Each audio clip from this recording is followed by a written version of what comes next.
July for me started out pretty rough. It did not start out easy for me at all.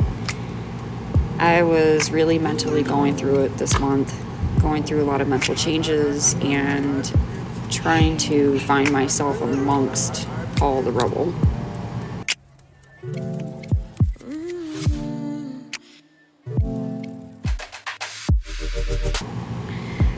I basically was trying to find anything to cheer myself up, but it was incredibly hard. I felt really hopeless and kind of just fed up with a lot of things in my life the way that they were going, which is one of the reasons why I walked away from YouTube.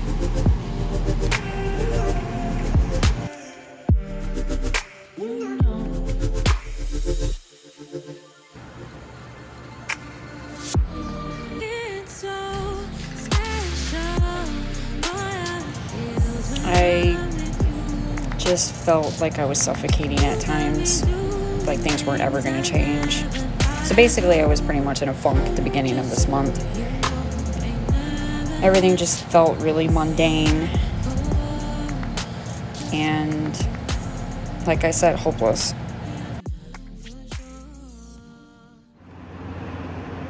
I've been trying to put things into perspective when I feel angry or on edge or impatient with things.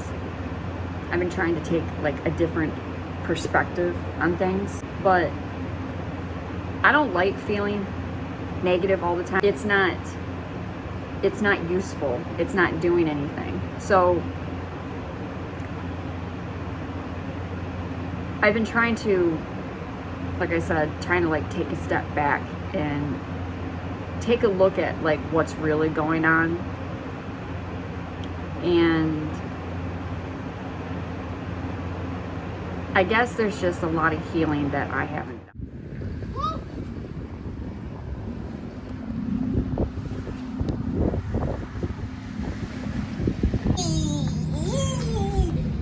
It's today's 4th July. Cool, huh? 4th of July. You can't deny this view. Like, that is absolutely gorgeous. So, it is a beautiful night.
So today I am cleaning my truck. It is a beautiful day finally. It is 67 degrees outside, and for the past, well, you guys already know because I've talked about it before, it's been really bad here in the state of Michigan, weather-wise. and it finally cooled off. So today I am deep cleaning my truck. We vacuumed it, we removed all the trash, and I'm just like wiping all the plastic down, things like that. I really can't do a lot because my truck is old, so a lot of it's sun damaged, and I don't like pressing on the plastic too much. Anyway, this is something that I just want to ask, because I don't know if I'm like wrong for feeling this way, but I don't know. I just wanted to bring this up. Exactly like that. So my kids pretty much have been raised by me and my husband for the past going on 11 years. We have not had hardly any interaction with outside family members, cousins, aunts, uncles, grandparents, hardly at all. The reason why is because I've talked about this before in other vlogs. It's pretty obvious. We have a mentally disabled son, and they don't know how to spend time with him, and they get quickly embarrassed of his actions and the way that he responds to life, and they don't know how to handle it. So because they don't spend time with him, so they basically just pretty much don't come around. So recently my husband, his sister and her husband moved here, I want to say about 2 years ago, from Florida. They lived in Florida for a very long time. And we got really excited because we thought that, that was going to be great for us. We're like, awesome, more family here. We're like, finally, she has 3 sons. We're like, great, the boys will finally have somebody to play with, and they'll be able to interact with family and whatnot. We quickly realized that was not the case. She never came over. She never visited. She never called us. She never contacted us. We never saw her again. She secretly moved back to Michigan, didn't give us her address, didn't tell us anything, and basically just completely ignored him. Recently, my husband has been kind of slowly rebuilding back his relationship with his adopted family and his sister, etc. And it's hard to explain. She recently just came up with a proposed idea to my husband that she wanted to take my kids to Arizona. Her and her husband wanted to take them to Arizona for Christmas.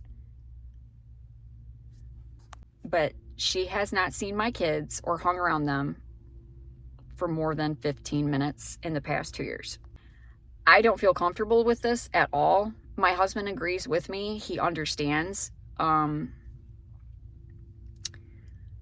I don't really get how she's not seeing this. I don't really understand that part of it. Here's the thing. I know I'm not the only parent out there that has a disabled child. I know that I'm not. And I know there's probably other families out there that go through this, that have a disabled child and the family doesn't come around and they don't want anything to do with that. And you're on your own. You're basically on your own. And it's heartbreaking. It's very heartbreaking because it does take a toll. It does take a toll on that family. It has taken a toll on my family. Especially me and my husband's marriage.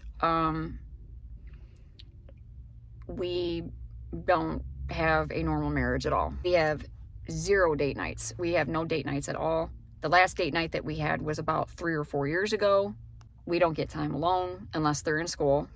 We don't even sleep in the same room because my husband has to supervise our son and he has to sleep with him because he likes to escape and wander the house at night, which obviously is not safe. It has taken a toll on our psychological.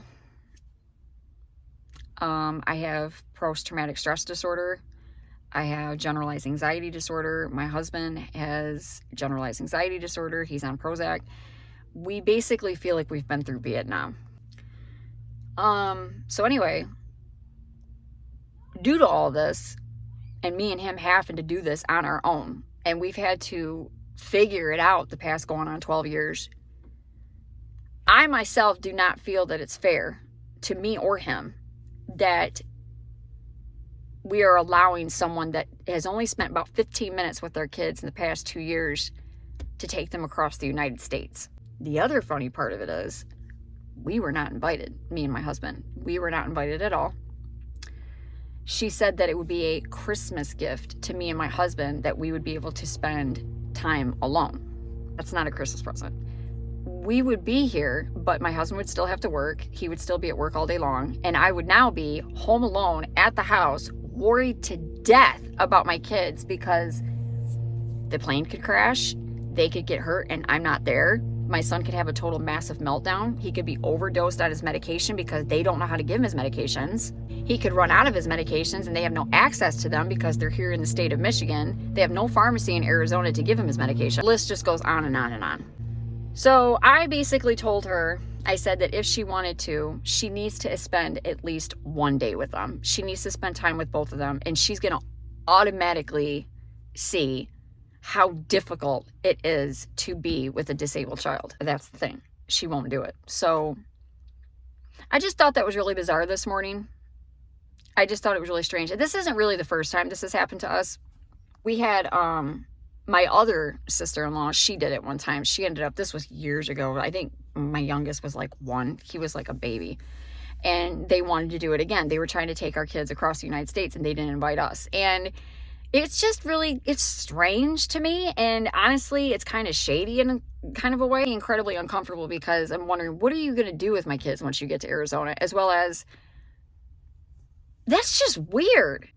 And I'm pretty sure like 95.9% of parents that are going to watch this video they're going to be like, I would never do that. So it's not happening. She's not doing it. I'm not allowing it. But and I told her, unless we can muster up some money for a couple of plane tickets to go with them. But other than that, it's just not happening. I have personally always wanted to go to Arizona. Now, I will say this. I'm not a fan of heat. So it's kind of like a love-hate relationship.